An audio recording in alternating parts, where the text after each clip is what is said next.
Montalvo. To begin, let me hear now the opening statement and message from the Secretary of the Interior and Local Government, Secretary Guzman.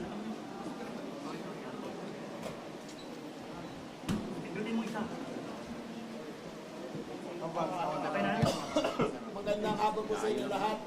Kasama ko po dito si Justice Reyes at saka si Secretary Bensingson para ipakita sa kanila ang paghahanda ng DILG bukol sa parating na paglitis ng kaso involved sa floodgate scandal dyan sa Congress. Andito po sila para tignan kung karapat-dapat ang ating fasilidad, kung handa ang ating mga tao, at kung banayag ang kondisyon ng nailalagay dito.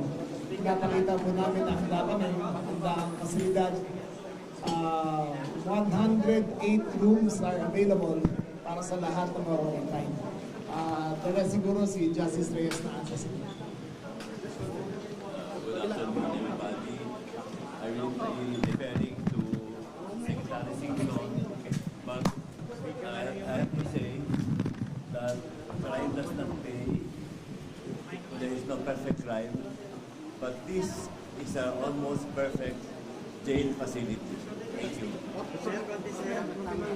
Thank you very much.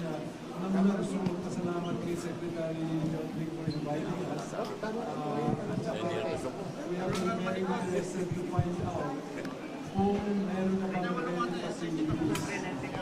Because what we're trying to do is, may paliwanag lang namin, ano? Ang role ng ICC is all the way until ICI, sorry, ICC, but agency. ICI,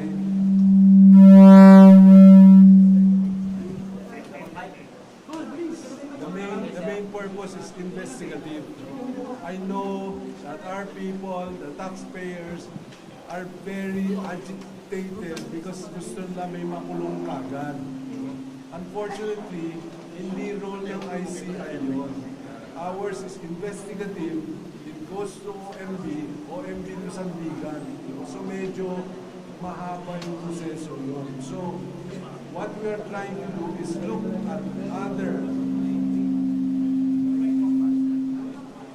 at other administrative measures na medyo mabilis-bilis na paglilitis at mas mabilis na mga ma-identify kagad kung sino yung dapat managot.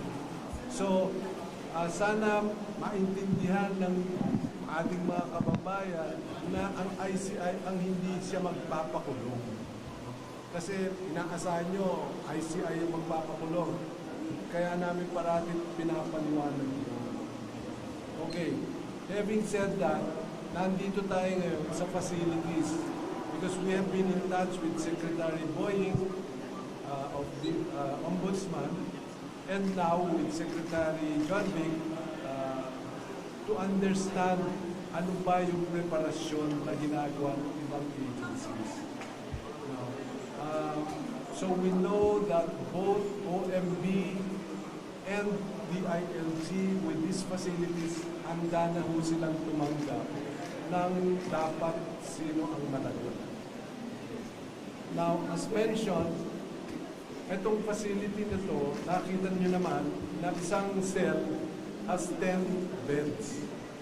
Eh kung ang sinasabi ni Secretary John Vic, they have 180 cells.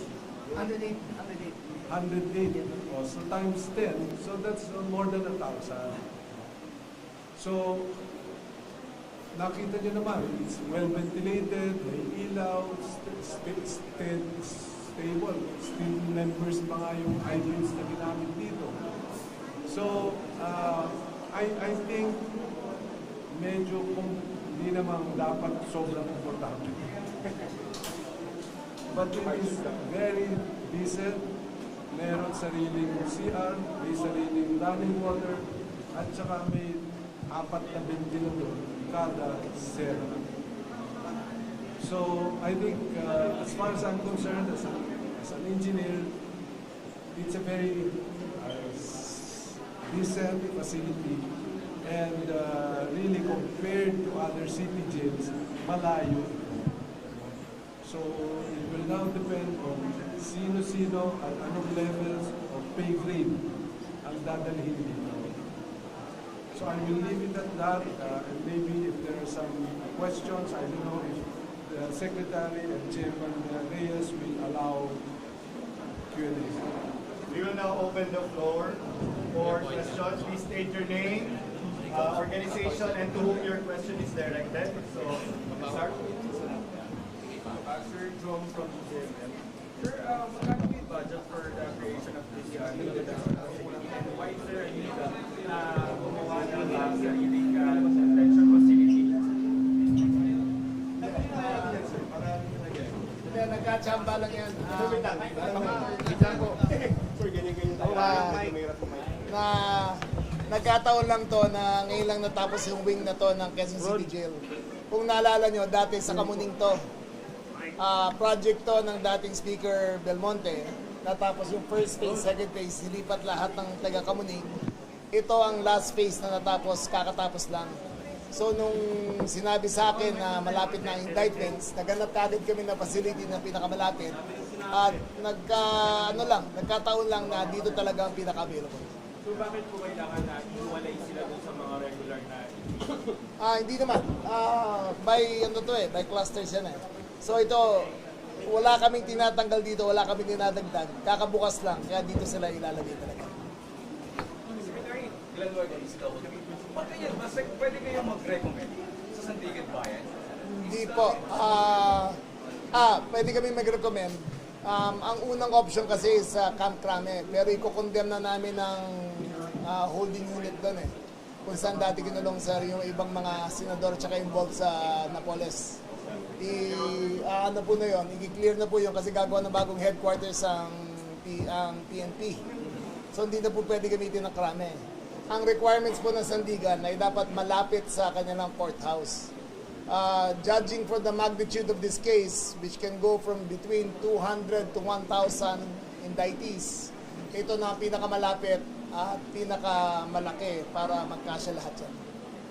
Sir, good afternoon. May I address my question first to Secretary Simpson? Would you agree we will have 200 to 1,000 indictees justice? Do you agree? Hanggang makakaisang libo tayong isushoot dito? Kulang. Kulang pa 1,000, sir?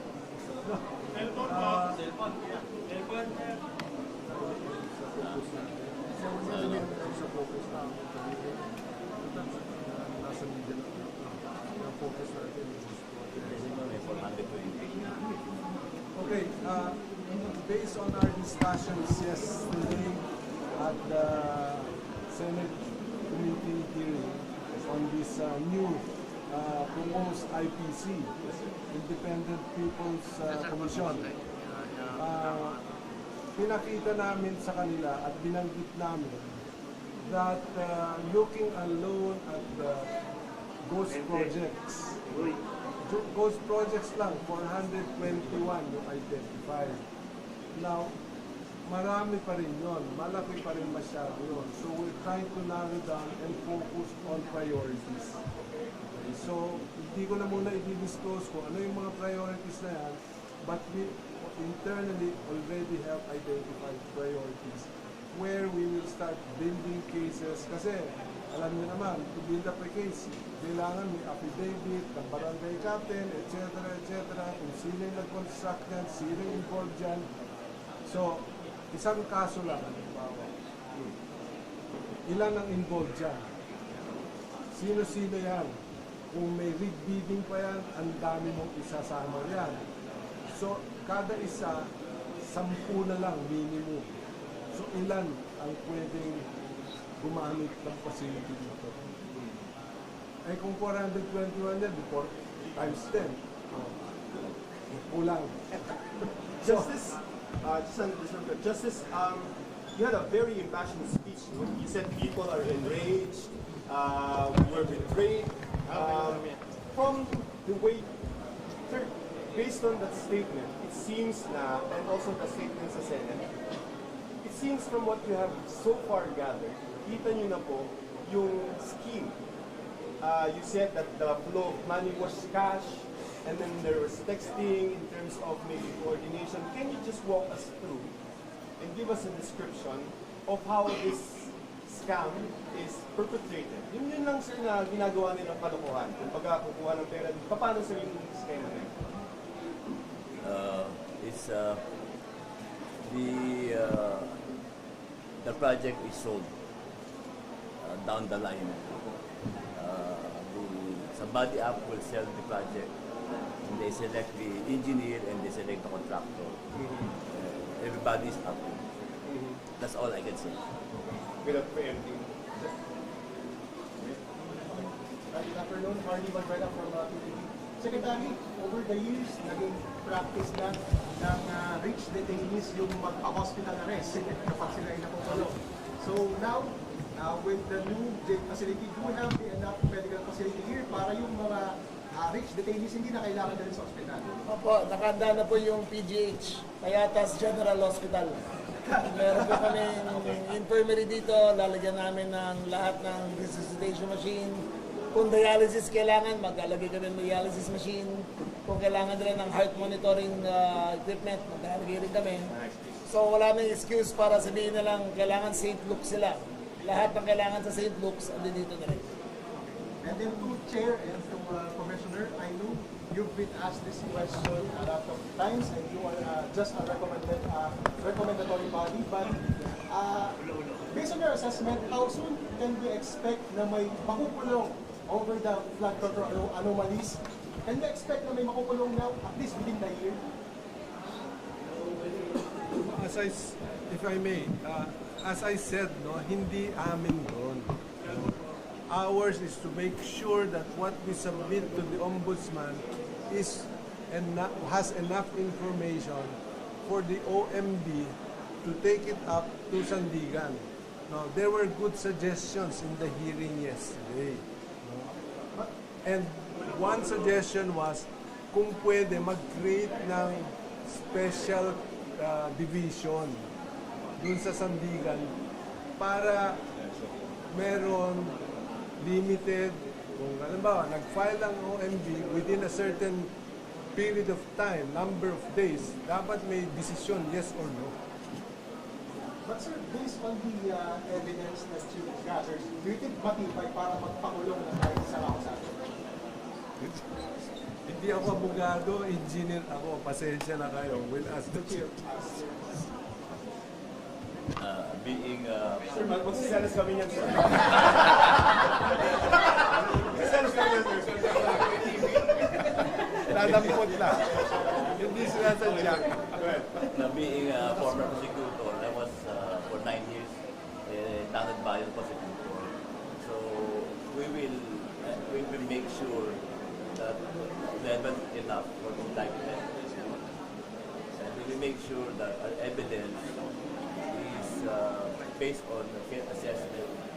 We will observe due process. And we will prosecute and not persecute. Thank you. Sir, just on that point, this is an issue on jurisdiction. Because there are discussions 27 up, versus Sandigan Bayan, 26 down, RTC. Ngayon, sir, ang hawak ng mga cases ng DPWH, at least the ones they filed, ay mga district engineers, mga salary grade 25. So there are worries, this is my question, there are worries na we cannot go up in terms of accountability, sir. Walang mataas na 27 up. Is that a fair assessment?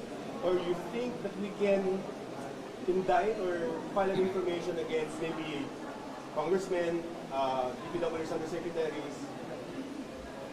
That is premature. Spoken like a true justice. So pero, hindi naman yun. Premature. Secretary John, Go ahead, ma'am. comment lang. Baka may magsalas na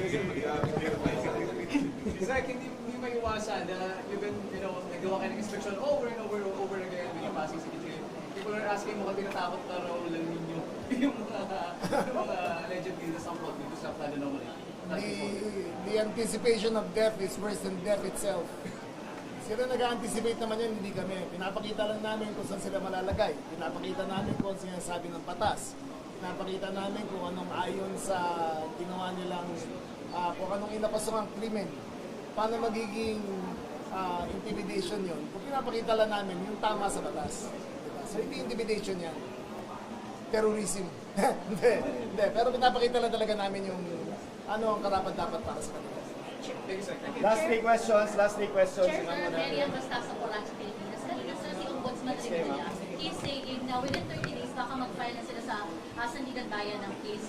Sa process lang po, Justice, pag ganun ba, by December, kapag nakapag-file within the month of November ang Ombudsman, by December ba, may arrest warrant? That depends on the Sandigan Bayan. I cannot speak for them.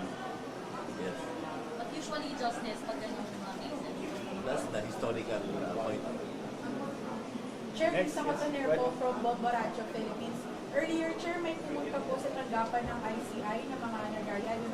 Nakita niyo po or galing po kayo doon sa tanggapan niyo sa ICI. Any reaction on this po, lalo na hindi lang naman po yung tanggapan niyo yung nandun sa area, pati Department of Energy. Dagdag security po ba tayo or any reaction on this po? No reaction. Haba ng tanong. We respect the right of people to free speech. That's all. Next, sir.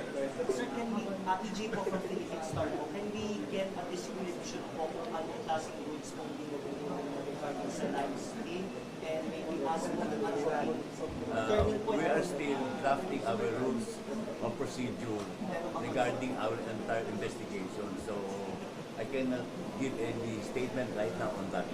So please bear with us that I will not comment. But what was the turning point? Why did you choose, bakit po kayo assign po na live stream? No turning point. We just considering it. How about the previous hearings? Last We're question. just discussing it. For previous hearings, when reported siya, will you release it also when we start the live stream? No, we're not. Maybe know the wisdom behind it. What's that? Well, we're gathering evidence. We cannot show our evidence. Alright? We will be telegraphed by these people if we show them everything. Sir, how soon tayo magkakaroon ng rules and procedures? I don't know. It will take some time. We have to look at the procedures of all the courts, all the hearing bodies. Secretary Singson, comment? You have to remember we only have only 5 lawyers, so it will take some time.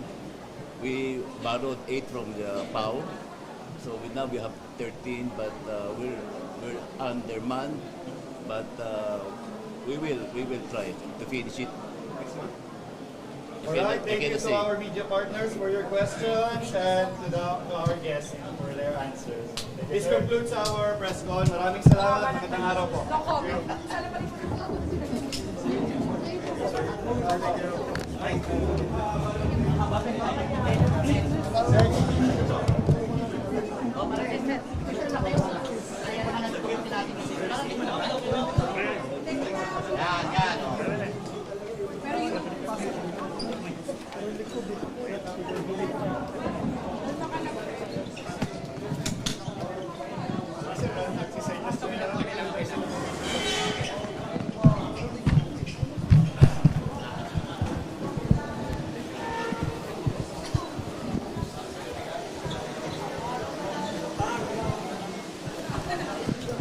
Wait lang sir, give lang po.